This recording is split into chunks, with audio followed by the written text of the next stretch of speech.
రెండు ప్రధానంగా కనపడతాయండి. ఒకటి, దేవుని చేత దర్శించబడినవాడు, పరిశుద్ధాత్మను పొందినవాడు, తిరిగి జన్మించినవాడు, నిజంగా జన్మించినవాడు. రెండు అనుకుంటాడు, నాకు దేవుడు చాలు, నాకు యేసయ్య చాలు, నాకు యేసయ్య చాలు. నీకేంట్రా మరి, నీకేంటంటే నాకు ఆయన ఉన్నాడా. నువ్వు అంతా దేవుడు దేవుడు అంటున్నావు పిచ్చిదానా, మరి నీ సంగతి ఏంటంటే నాకు ఆయన ఉన్నాడు. ఎరా పిచ్చోడా, నీ మైండ్ పోయిందా? నువ్వు అంతా దేవుడు దేవుడని అంతా ఇది చేస్తున్నావు ఏందిరా, మరి నీ సంగతి ఏంది? నా సంగతి ఆయన ఉన్నాడు సార్, నాకు ఆయన ఉన్నాడు, నాకు దిగులు లేదు, నాకేం తక్కువ చేయడు కాదు. రేపు అడుక్కోవాల్సి వచ్చింది, అడుక్కోవడం అనే పరిస్థితి రాదు నాకు. ఎందుకంటే ఎవని యందు నేను విశ్వాసం ఉంచానో, ఎవరి మీద ఆధారపడి బ్రతుకుతున్నానో, ఆయన సత్యవంతుడు, ఆయన నిజమైన దేవుడు, ఆయన ఉన్నవాడు. ఇంతవరకు నాకేం తక్కువ చేయలేదు, ఇక ముందుకు నాకు తక్కువ చేయడనే విశ్వాసం నాకుంది. అందుకే నా గురించిన ఆలోచన నాకు లేదు, నా మైండ్ అంతా ప్రజలు. ఒకటి, ప్రజల గురించి ఆలోచన చేస్తాడు. రెండవది, దేవుడు నాకు చాలు అనుకుంటాడు. మూడవది, దేవుని కోసం, ప్రజల కోసం తాను ఎంత వెల చెల్లించడానికైనా సిద్ధపడతాడు, ఎంత రిస్క్ చేయడానికైనా సిద్ధపడతాడు. నిజంగా దేవుని చేత దర్శింపబడినటువంటి వ్యక్తులు, నిజంగా తిరిగి జన్మించిన వారు, నిజంగా తమ యందు పరిశుద్ధాత్మను కలిగి ఉన్న వారికి ఈ లక్షణాలు కనపడతాయి. ఇవి నీలోకి రాలేదు, ఇంకా వాళ్ళు సిగ్గు, బిడియం, అశాంతి, వేదన, దుఃఖం అనే వాటిని కూడా విసర్జిస్తారు. సమాజం నిన్ను చూసి నవ్వుతుందిరా రే, సమాజం నవ్వితే నాకెందుకు, ఏడిస్తే నాకెందుకు, నన్ను పంపినవాడు నవ్వితే నాకు చాలు, నన్ను పంపినవాడు నన్ను బట్టి సంతోషిస్తే నాకు అంతే చాలు.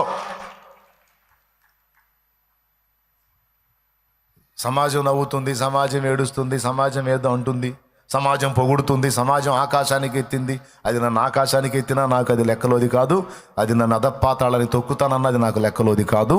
నాకు నా దేవుడు ముఖ్యం, ఆయన పని ముఖ్యం, అంతే. ఈ రెండే. తిరిగి జన్మించానని చెప్పుకుంటున్న నీ దగ్గర ఇంకా సమాజంలో మనుషులు అలా అన్నారు, కుటుంబీకులు ఎలా అన్నారు, బంధువులు అలా అంటున్నారు, వీళ్ళు ఎలా అంటున్నారని కూర్చొని రోధిస్తున్నావా? అట్లయితే సరిగ్గా దర్శనం పొందలా నువ్వు, దేవదర్శనం. సరిగ్గా దేవుని చేత దర్శించబడితే జనాల పొగడ్తలు నీకు ఆనవు, జనాల దూషణ కూడా నీకు అంత యాప్ ఉండరా. నా జ్యేష్ఠ భాగస్వామి, నీతోనే నాతి చరామి, ఎవడేమన్నా నేమి, నీ మాటే నాకిలహామి, నీ కృప చాలు యేసు స్వామి.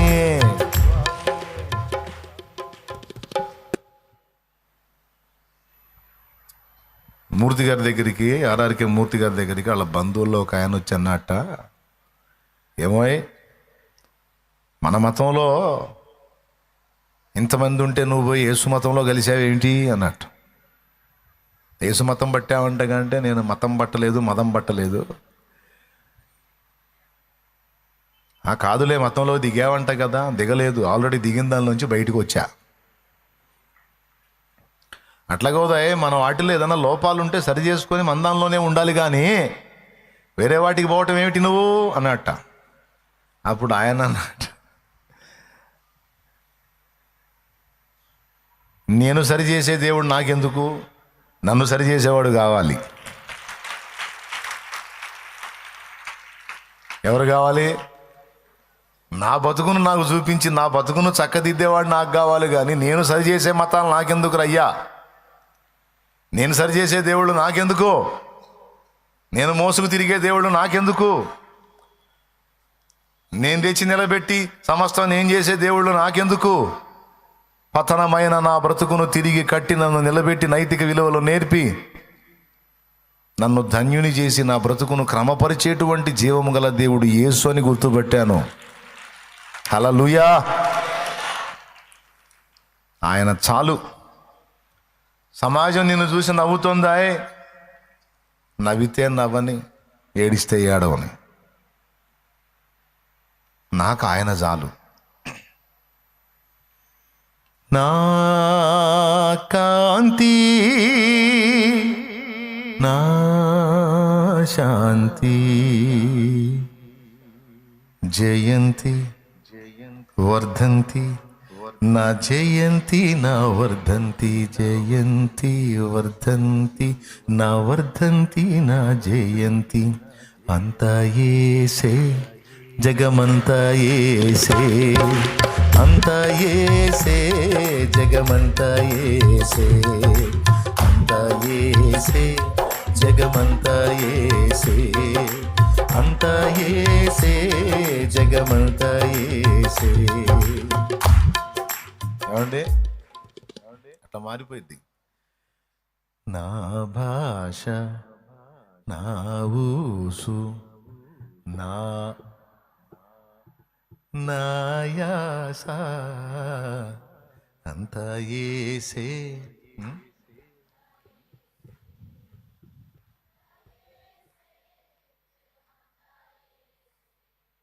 ఇక అంతే.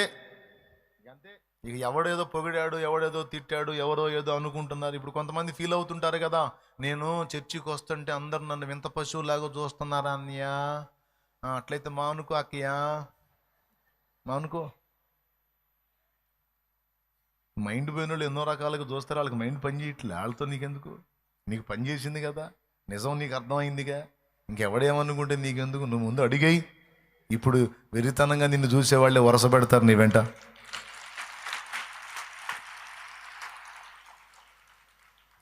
ఏమంటావు? అంతేగాని ఎవడో ఏదో అనుకున్నాడని ఓహో ఏదో సిగ్గుపడి మెలికలు తిరిగి గందరగోళం అయిపోయేదో, నువ్వు వాళ్ళు ఫీల్ అవుతున్నారని నువ్వు ఫీల్ అయిపోయి ఇంకా ఫీల్ అయిపోయి ఎందుకు ఈ దరిద్రం? నేను చెప్తున్నా, తిరిగి జన్మించిన వాడు, పరిశుద్ధాత్మను కలిగిన వాడు, యేసు చేత నిజముగా దర్శింపబడిన వానికి అసలు ఇవన్నీ లెక్కలోవి కావు. లెక్క చేయడేవుడిని.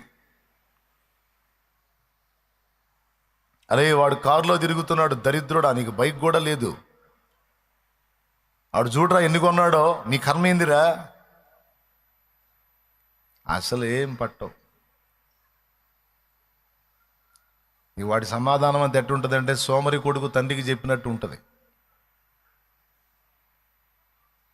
తండ్రి సంతోషంగా తెల్లవారుజామున 6 వచ్చి కొడుకు లేపరే, దరిద్రుడా లే లే, నేను ఎన్నో రోజుల నుంచి నీకు చెప్తా ఉన్నాను, పెందలాడు లేవాలరా, పెందలాడు లేస్తే ప్రయోజనం రా, పెందలాడు లేస్తే ప్రయోజనం రా అని. గధవా, ఎప్పుడు 6 దాటిన తర్వాత లెగుస్తావు.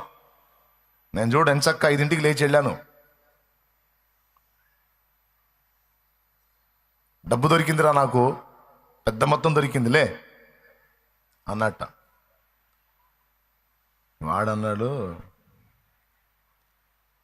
నువ్వు పెందలాడు లెగిస్తే లాభం, పెందలాడు లెగిస్తే లాభం అన్నావు. పెందలాడు లేస్తే లాభం కాదు నాన్న, నష్టం. ఎందుకంటే నీకు ఎవరు డబ్బు దొరికిందో వాడు నీకంటే పెందలాడు లేచి ముందుకెళ్ళినాడు. ఆడు పెందలాడు లేవబట్టేగా డబ్బు కొట్టుకున్నాడు. అదే వాడు తెల్లారిందాక నిద్రపోతే పోయేది కాదుగా అని మళ్ళీ ముసుకేసుకున్నాడు. పెందలాడు లేవకూడదు నాన్న, లేస్తే డబ్బులు పోతాయి. వాళ్ళ నానేమన్నాడు, డబ్బు దొరికిందిరా నాకు అన్నాడు. వీడేమన్నాడు, నీకంటే ముందు లేచినవాడు వాడెవడో దరిద్రుడు పోగొట్టుకున్నాడు అన్నాడు. అట్లుంటుంది ఇక మన సమాధానం. వాడు చూడు ఎన్ని కొన్నాడో చూడు, వీడి కారు కొన్నాడు, వాడు అది పొందాడు, వీడు ఇది పొందాడు, నీ బ్రతికేందిరా, నీ కర్మ ఏందిరా? అదేమంటే దేవుడు దేవుడు దేవుడు అంటావు. అరే భక్తి ఉండాలిరా, దేవుడు ఓకే కాదంటలేదురా. పెద్దస్తమానం అదే పాట అయితే ఎట్లారా? 4 పైసలు వెనకేయాలరా, 4 పైసలు ముందేయాలరా అని సమాజం క్లాసులు ఇస్తుంటుంది. దేవుని చేత దర్శనం పొందినోడికి అసలు అవన్నీ లెక్కలో కాదు. వాడు కారు వేసుకొని తిరుగుతున్నాడంటే, అయ్యో నాకు కారు లేదని ఫీలింగ్ ఉండదు వీనికి. వాడు బిల్డింగ్ కట్టాడంటే, అయ్యో నేను కట్టలేదని ఫీలింగ్ ఉండదు. వైరాగ్యంతో కూడిన నవ్వు ఒకటి నవ్వుతాడు. కారు కొన్నాడా, సరేలే, ఏందిరా ఏందిరా అన్నావు, ఏం లేదులే, మంచిదే, కొంటే మనోడు కారు కొంటే మంచిది, సంతోషం. వాడు కొన్నాడు సంతోషించమని కాదురా, నీ సంగతి ఏంది? నా సంగతా, నా సంగతి ఏముందిలే, ఆయన ఉన్నాడుగా. ఇక నువ్వు అట్టపోవటమే. నీకు ఆయన ఉన్నాడని పైకి చూసుకుంటా పైకి పోవటమే రో, నువ్వు బతుకో, నువ్వు బాగుపడేది లేదు, మేము చూసి చచ్చేది లేదు అని వాళ్ళతో అలా ఒక మాట అంటారు. అప్పుడు శాస్త్రవేత్తలా ఫీల్ అవ్వటమే. బాగా పరిశోధనలో ఉన్న శాస్త్రవేత్త దగ్గరికి వచ్చేవాడు, సార్ సార్ సార్ మీ స్కూటర్ని లారీ గుద్దేది సార్ అన్నట. ఈయన పరిశోధన ఆపి కళ్ళజోడు కిందికి లాగి, అప్పుడు నేను స్కూటర్ మీద ఉన్నానా అన్నాడట. లేదు సార్ మీరు ఇక్కడ ఉన్నారు. ఓకే అని మళ్ళీ పోసుకుంటున్నాడట. నేను అర్థమైందా మీకు? అంత బిజీ అయిపోయాడు. నీ బండిని లారీ గుద్దిందన్నా కూడా అప్పుడు నేను దాని మీద ఉన్నానా, ఉంటే ఉంటాడా అంటే అసలు పట్టదు. తన పరిశోధన మీదనే తనున్నాడు కానీ ఏమైందనేది పట్టదు. అలా దేవుని చేత దర్శింపబడిన వానికి దేవుడు అప్పగించిన పని, దేవుడిచ్చిన భారం, దేవుడిచ్చిన దర్శనం, దైవ చిత్తం తప్ప ఇక ఏది కదిలించలేదు. ఎందుకంటే చెప్తాను. వాడు బిల్డింగ్ కొన్నాడు లేదా బిల్డింగ్ కట్టాడు, నువ్వేం చేయలేదంటే అంతకంటే స్థిరమైన శాశ్వతమైన భవంతి నీకుందని నీకు తెలుసు. వాడు అయి పొందాడు, ఈ పొందాడు, వాడు కారు కొన్నాడంటే వాడి కారు కంటే మించిన అగ్ని రథములు, గుర్రములు నీకున్నవని నీకు తెలుసు. వాళ్ళ ఆవిడికి వాడు గోల్డ్ చేయించాడురా. దేవుడు ఆ గోల్డ్ వీధుల్లో నిన్ను నడిపిస్తాడని నీకు తెలుసు. బంగారపు వీధులు, ఆ బంగారం సమాజం ఏ బంగారం అయితే నెత్తిన పెట్టుకుంటుందో, విలువైన స్థానాల్లో పెట్టుకుంటుందో, ఆ బంగారం రేపు నీ అరికాళ్ళ కింద దేవుడు పెడతాడని నీకు తెలుసు. అది కూడా శాశ్వతంగా. అందుకే నీ మైండ్ అట్లా ఉండదు.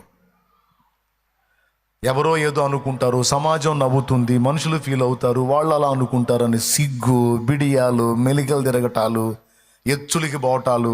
ఏం బోటాలు? పెద్దగా చెప్పండి. ఎచ్చులకి బోటాలు. నేను అది సాధించలేకపోయాను, ఇది అందుకోలేకపోయాను, పిండాకుడు మొదలైన దరిద్రాలు ఏముండవు. అందిందా దేవునికి స్తోత్రం, అందలేదా వేరే ప్లాన్ ఏదో ఉంది, అందును బట్టి దేవునికి స్తోత్రం. అనుకున్నది జరిగిందా దేవునికి స్తోత్రం, జరగలేదా ఇంకా బెస్ట్ ఏదో ఉంది నా పట్ల. ఇట్లా ఉంటుందండి మైండ్. మరి ఇప్పుడు నేను చెప్పే వాటిని బట్టి మిమ్మల్ని మీరు ఎక్స్రే చేసుకోండి. మీరు తిరిగి జన్మించారో లేదో మిమ్మల్ని మీరు చూసుకోండి. మీరు నిజంగా దేవుని వెలిగింపు పొందారో లేదో మీరు చూసుకోండి. ప్రవక్త మైండ్ ఎలా ఉందంటే, ప్రవక్త యొక్క దృష్టి తన మీదనో తన ఫ్యామిలీ మీదనో లేదు. జక్కయ్య దృష్టి దేవదర్శనం పొందిన తర్వాత తన మీదనో తన ఫ్యామిలీ మీదనో లేదు. సౌలు దృష్టి దేవదర్శనం పొందిన తర్వాత సమాజం నన్ను వ్యతిరేకించింది, సమాజం ఏమనుకుంటుంది అన్న దృక్పథం లేదు, ఆలోచనే లేదు. సౌలైతే మరి ఎక్కువగా బలపడి ఏసే క్రీస్తుని ప్రకటించుచు దమస్కు పట్టణమును కలవరపరిచెను అనుంది. దమస్కు పట్టణమును కలవరపరిచాడనుంది. అంటే మనుషులు శత్రువులు అవుతారని తెలుసు, అవమానిస్తారని తెలుసు, కొరడాలతో కొడతారని తెలుసు, రాళ్ల దెబ్బలు తగులుతాయని తెలుసు, బెత్తాలతో కొట్టబడతాడని తెలుసు, పడద్రోయబడి ఈడవబడతాడని తెలుసు, అష్ట కష్టాలు పడాల్సి వచ్చిందని తెలుసు తన సమాజం చేత. అయినా అస్సలు లెక్క చేయలేదుగా, లెక్క చేయలే. పవన్లు ఈడ్చి కొట్టారు, కొరడాలతో కొట్టారు, బెత్తాలతో కొట్టారు, అరచేతులతో కొట్టారు, కింద పడేసి ఈడ్చారు.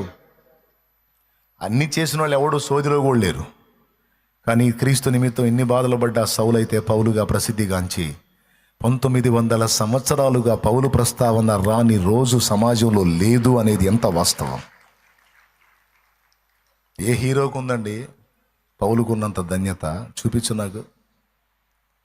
ఏ నటుడికి ఉంది, ఏ నటికి ఉంది? 1900 సంవత్సరాల సుదీర్ఘ ప్రయాణం.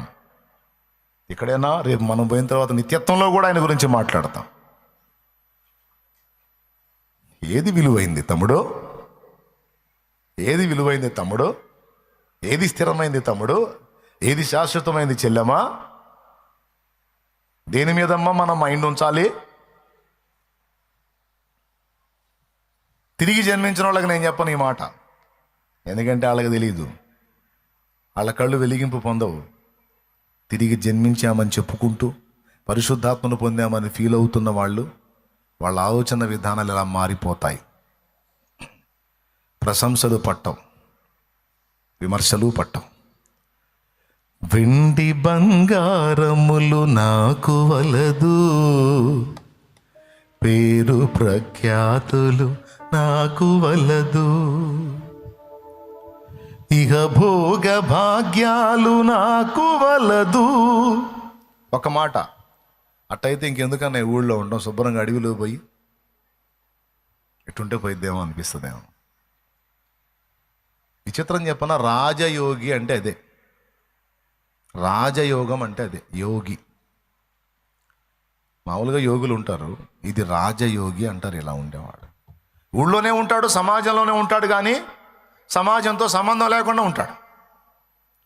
సమాజంలో ఘనతలు అఘనతలు, కీర్తి సుకీర్తి దుష్కీర్తి, వీటితో నిమిత్తం లేకుండా ఉంటాడు.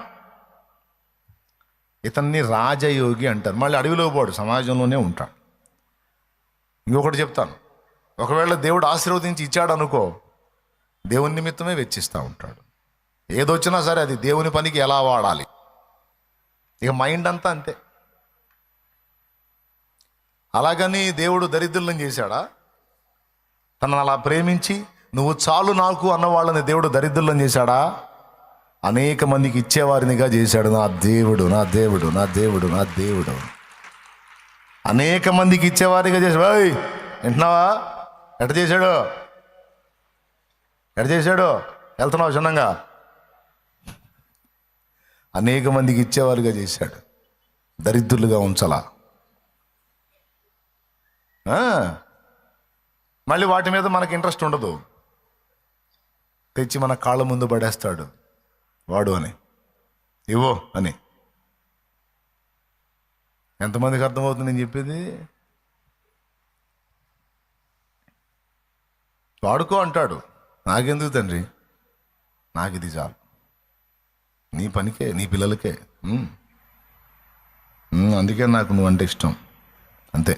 ఇంకా ఇస్తా, వాడు ఇంకా ఇస్తా, బెడే నా బిడ్డలకు బెడ. ఖచ్చితంగా నా తండ్రి నిన్ను ఇట్లా చేయకపోతే అప్పుడు అడుగు. దేవునికి స్తోత్రం. ఈరోజు కాకపోతే రేపు, రేపు కాకపోతే ఇంకా నా తండ్రి తన బిడ్డలకు ఏది కొదువు చేయడు. కొద్దిగా పరీక్ష కాలం ఉంటుంది, అది పూర్తయిన తర్వాత తప్పకుండా నీ తలనెత్తుతాడు, నీకు కావాల్సినవి చూసుకుంటాడు. నేను రాత్రి చెప్పాను, మళ్ళీ చెప్తాను, అసలు వాటి గురించి ఆలోచనే మానాయి. ఇప్పుడు కొంతమందిని చూపించి నిన్ను తిడుతున్నారా, కొంతమందితో నిన్ను పోల్చి నీకు అవమానాలు ఎదురవుతున్నాయా? అస్సలు పట్టించుకోవద్దు. ఈరోజు వాళ్ళని వీళ్ళని చూపించి నిన్ను పొగిడేవాళ్ళు రేపు నిన్ను చూపించి జనాన్ని తిడుతుంటారు. ఆ రోజు వచ్చింది. ఆ అమ్మాయి చూడవే, అమ్మాయి చూడు అని నిన్ను చూపించి మళ్ళీ ఇతరులను తిట్టే రోజులు వస్తాయి. అందుకే వాళ్ళు అటు అంటారు, ఇటు అంటారు. అస్సలు వాళ్ళ గుర్తింపులు, వాళ్ళ ఘనతలు, వాళ్ళ తృణీకారాలు ఏవి మనకే లెక్కలోవి కాదు. మనకు మెయిన్ ఎవరు? పెద్దగా చెప్పాలి. ఇది కూడా ఎందుకు చెప్తున్నానంటే, ఈ నూతన సంవత్సరంలో చాలామంది చాలా ఫీలింగ్స్ పెట్టుకొని దిగులు పడతా ఉంటారు. కొంతమంది ఛాలెంజ్లు పెట్టుకొని కూర్చుంటారు. నన్ను ఇలా అన్నారమ్మా, నన్ను ఇలా అన్నారు, నన్ను ఇలా అన్నారు, నన్ను ఇలా చేశారు, నేను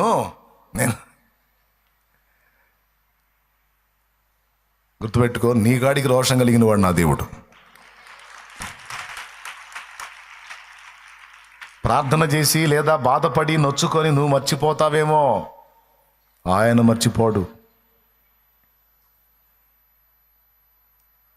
ప్రతినభూని శపథం చేసి ఆమె నల్ల కావట్లేదని నువ్వు రాజీపడి రద్దు చేసుకుంటావేమో, ఆయన ఎలాంటోడు తెలుసా? నువ్వు శబదాలు చేసి మర్చిపోయిన శబదాలు కూడా నీ పక్షంగా నెరవేర్చి, ఆనాడు నువ్వు ఇలా అనుకున్నావు కదా, ఇదిగో జరిగించాను చూడని చూపించే రోషము గల దేవుడు, పరాక్రమశాలి నా దేవుడు. స్తోత్రం చెప్పు ఆయనకి. చెప్పమ్మా, రెండు చేతులు ఎత్తమ్మా, చెప్పమ్మా, స్తోత్రం చెప్పు.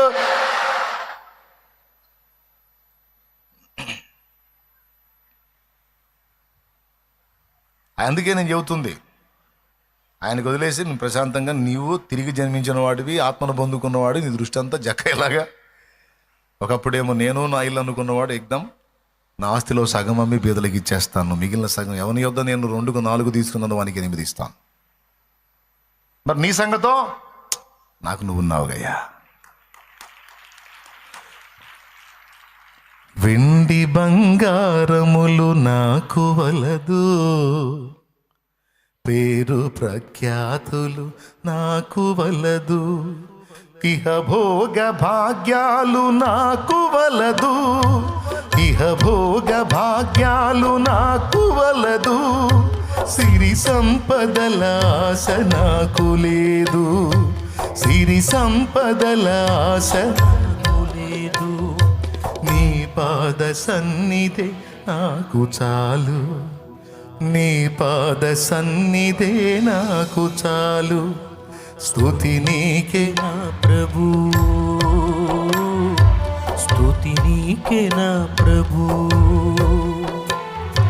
స్తుతి ఘనత మహిమలన్నీ నీకే యేసు ప్రభు, స్తుతి ఘనత మహిమలన్నీ నీకే యేసు ప్రభు.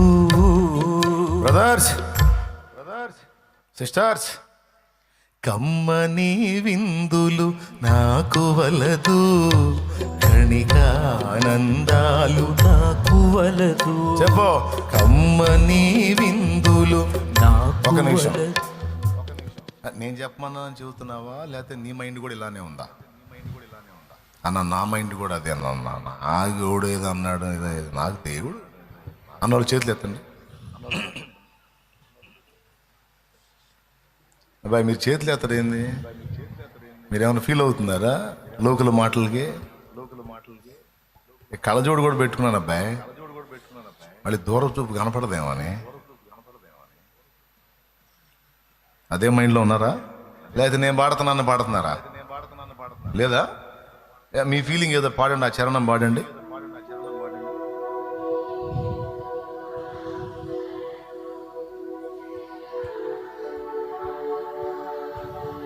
ఇప్పుడు రిధం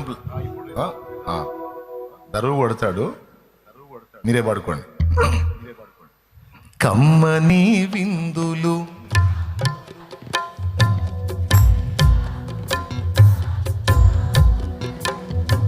కమ్మని విందులు, క్షణికానందాలు, కీర్తి కిరీటాలు నాకు వలదు, కీర్తి కిరీటాలు, కలల సంచారాలు నాకు. రే నాయనా, మీకు దండం పెడతాను రా, జనాన్ని చూపించడం ఆపండి రా. రే మీ కాళ్ళు పట్టుకుంటారా? ఎన్నిసార్లు చెప్పినా మీకు ఆ దరిద్రం పోవటంలా, ఎందుకురా? ఇప్పుడు పాడుతుంది అదేరా. ఆ ఎచ్చులు వద్దురు అని చెబుతుంటే పెద్దాకలు వాళ్ళని ఏదో చూడండి, అదే పనిగా చూడండి. ఏం చూస్తారు వాళ్ళ మొఖాలు? వాళ్ళు కష్టపడి నా ముఖం చుట్టానికి వచ్చాళ్ళు. కమ్మని విందులు నాకు వలదు, క్షణికానందాలు, కీర్తి కిరీటాలు, కీర్తి కిరీటాలు, కలల సంచారాలు, ఈ భ్రమల సంచారాలు, నీ దివ్య కౌగిలే నాకు చాలు, నీ దివ్య కౌగిలే నాకు చాలు, స్తుతి నీకే నా ప్రభు, స్తుతి నీకే నా ప్రభు, స్తుతి ఘనత మహిమలన్నీ నీకే యేసు ప్రభు, స్తుతి ఘనత మహిమలన్నీ నీకే యేసు ప్రభు. ఏమండి అదండి సంగతి. మొత్తానికి మాకు విరక్తి నేర్పుతున్నావుగా అన్నా అంటారా? అబ్బే, నేను నేర్పేది ఏమి ఉండదమ్మా. దేవుడు నిజంగా నేను దర్శిస్తే ఆటోమేటిక్గా అదే వచ్చింది. దేవునికి స్తోత్రం. ఎవరన్నా హడావుళ్ళు చేస్తుంటే నవ్వొస్తుంటుంది. గ్రాండ్ సెలబ్రేషన్స్ చేస్తుంటారు చూడు, హడావుడి రేంజ్లో నవ్వుకుంటా ఉంటాను. అసలు పట్టవు నీకు అవన్నీ. నిన్ను చూసిన వాళ్ళు కూడా ఆశ్చర్యం కలిగిద్ది. అసలు ఏ ఫీలింగ్ ఉంటుంది, ఏంది అట్ట ఏదో మాలోకం లాగా ఉంటావు, ఏంటంటే నా లోకం వేర్లేరా నిద్రమోహాళ్ళారా, నా లోకం వేర్రా. నేను ఈ చెత్తవాటి గురించి ఆనందపడేవాడిని, వీటిని బట్టి సంతోషపడేవాడిని కాదు. అక్షయమైన ఆ మహిమను వెతుకుతున్నాను. నేను మీకు వైరాగ్యం నూరిపోయాల్సిన అవసరంలా. నిజంగా దేవుని చేత దర్శించబడితే ఆటోమేటిక్గా నీకు వచ్చేస్తుంది అది.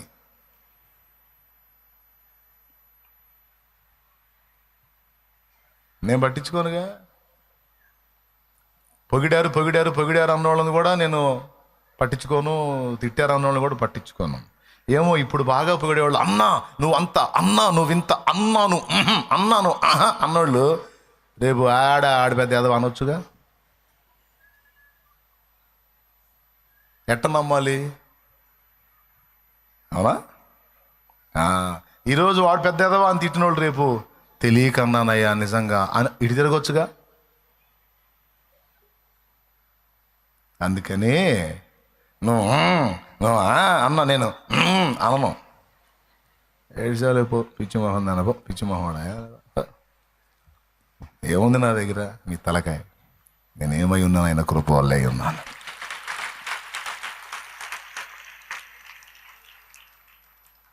మీరు కూడా అంతే తయారు కాండి అని చెబుతున్నాను. నిజంగా దేవదర్శనం పొందితే మీ మైండ్లో ఆటోమేటిక్గా అట్ట వచ్చేస్తాయి.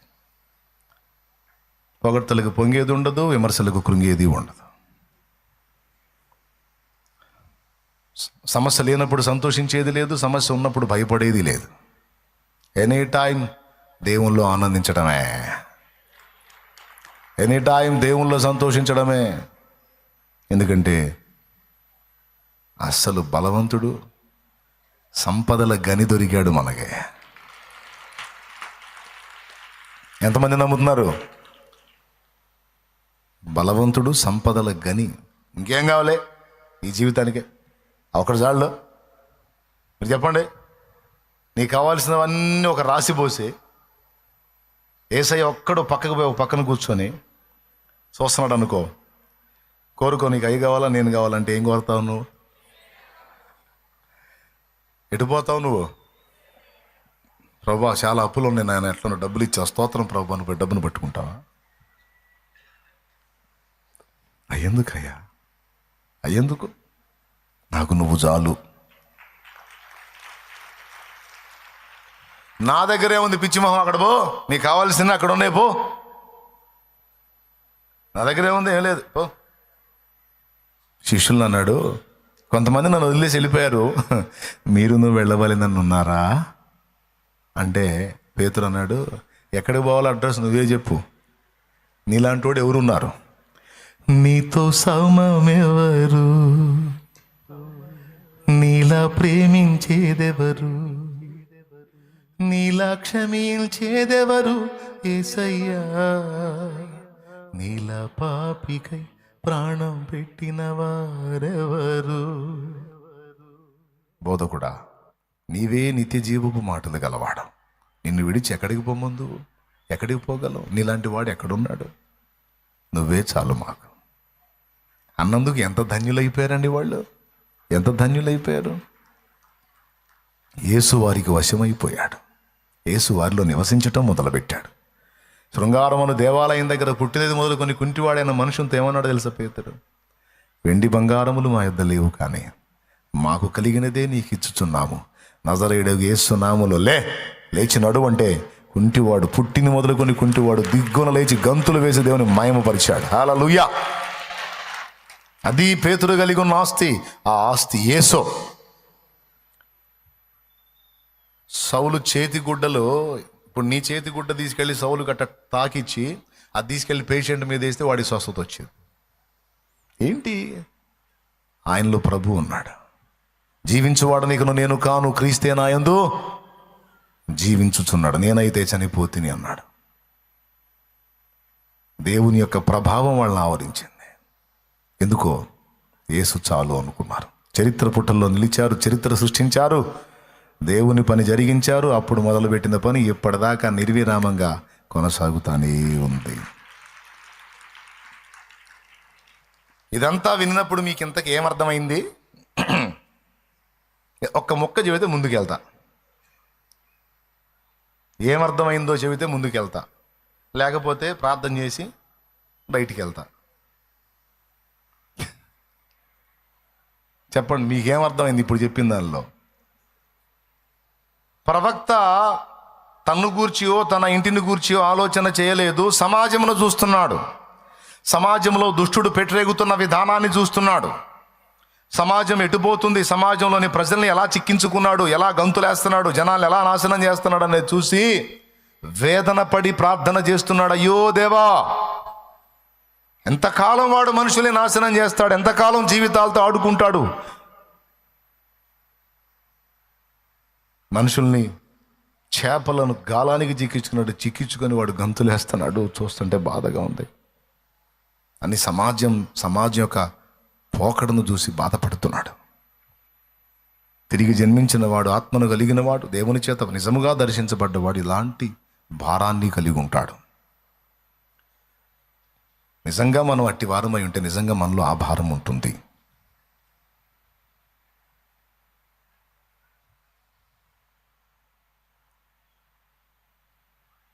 జక్కయ్యలోనూ పౌల్లోనూ మనకు అవి కనపడతాయి. ప్రభు దర్శించక మునుపు స్వీయ జీవితం, ప్రభు దర్శించిన తరువాత సమాజాన్ని రక్షించాలన్న దృక్పథం మారిపోయిందా లేదా అది చెప్తుంది. నిన్ను కూడా నువ్వు పరిశీలించుకో. నిజంగా నీ దృక్పథం కూడా అలా మారింది అంటే, నీ ఆలోచన విధానం కూడా సామాజిక కోణంలో ఉంది అంటే, సమాజం వైపు చూస్తుంది అంటే లైన్లోకి వచ్చినట్టేను. సుకీర్తి దుష్కీర్తి ఘనత నీకు లక్ష్యంగా లేవు అంటే లైన్లోకి వచ్చినట్టే. అశాంతి ఆవేదన నీ దరి చేరట్లేదు, సమస్తము దేవునికి అప్పచెప్పి నిమ్మళంగా విశ్రాంతిలో జీవిస్తున్నావు అంటే లైన్లోకి వచ్చినట్టే. తమ్ముడు నిజం చెప్పండి, నేను చెప్పింది క్లియర్గా అర్థమైందా లేదా మీకు? అర్థమైతే చేతులు ఎత్తండి. ఆడపిల్లలు కూడా అన్న అర్థమైందా అన్న అన్నాడు. నిజంగా అర్థమైందా? Thank you.